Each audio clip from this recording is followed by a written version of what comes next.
Жұмыртқаның адам ағзасына берер пайдасы мол екенін бұрыннан-ақ белгілі.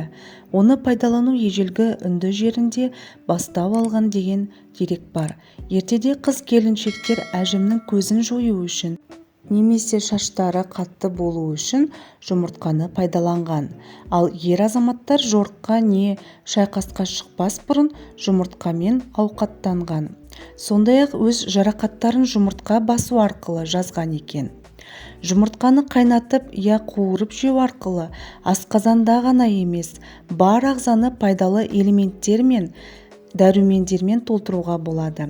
Құрамындағы ақуыз, йод, фосфор, селен тағы басқа элементтер созылмалы аурулардың алдын алады. Сондай-ақ оның құрамында А, Б, Д, Е дәрумендерінен бастап бас-аяғы 13 дәрумен кездеседі. Жұмыртқада калорий аз.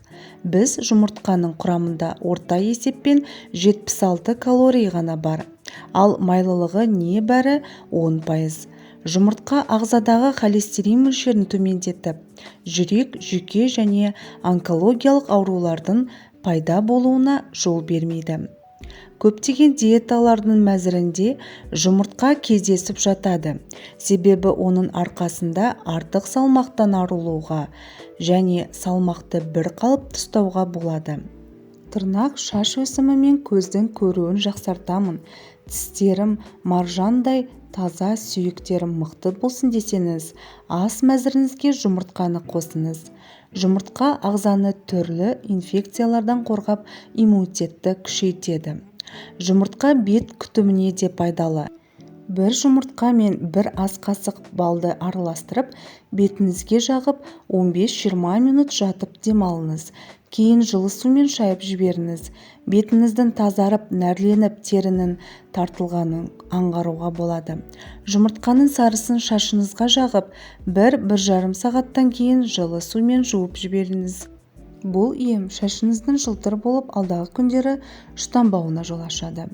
Көзіңізге сүйел шыққан кезде қайнаған жұмыртқаны ыстық күйінде басыңыз. Сондай-ақ қатты тамақ ауырған кезде қайнаған жұмыртқаны жылы күйінде мойныңызға қойып, қайта-қайта домалатыңыз.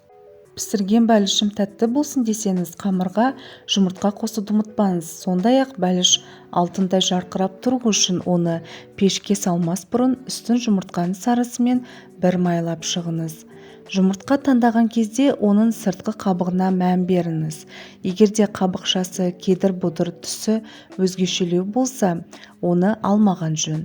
Мұндай жұмыртқаның мерзімі өтіп кеткен. Күнделікті 2 жұмыртқа жеудің денсаулыққа 9 түрлі пайдасы бар. Тауық жұмыртқасының пайдасы жөнінде үнемі айтылып жүр. Ал адам күнделікті 2 жұмыртқа жегенде ағзасында қандай өзгеріс болады? Миды холиндер қорғап тұрады. Бастың ми жүйесінің байланысын зерттейтін фосфолипидтер холиндерден тұрады. Дәл осы дәруменнің ми құрылысына маңызды екені ғылыми дәлелденген. Адам 2 жұмыртқа жегенде осы элемент толықтырылып отырады. Холиннің жеткіліксіздігі есте сақтау қабілетін төмендетеді. Адамның көз жанары лютеин арқылы сақталады. Жаңа зерттеулерге сәйкес жұмыртқада лютеиндердің көптігі анықталды. Лютеин көздің жақсы көруі мен нашар көруін зерттейді. Лютеиннің жеткіліксіздігінен көз жанары нашарлай бастайды. Д дәрумені кальцийді толықтырады. Жұмыртқаның құрамындағы Д витамині адамның сүйегін қатайтып, тістің мықтылығын сақтайды. Жүрек қантамыр ауруларынан сақтайды. Ғалымдар жұмыртқа құрамындағы холестерин фосфатидтермен тең болғандықтан адамға зиянсыз екенін дәлелдеді. Ол ағзадағы холестериндерді жояды. Жұмыртқада омега-3 қышқылы бар. Ол жүрек қантамыр ауруларының алдын алады.